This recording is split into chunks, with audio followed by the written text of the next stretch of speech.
రావర్పీడాడ. రావర్పీడాడ. ఈ చెట్టు చూశారు కదండి మీరు.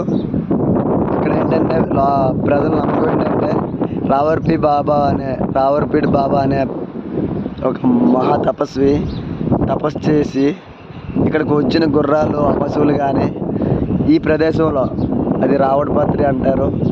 ఇక్కడ పూజల్లో ముఖ్యంగా వాడతారు. మీకు చూపించడానికి ప్రయత్నిస్తున్నాను.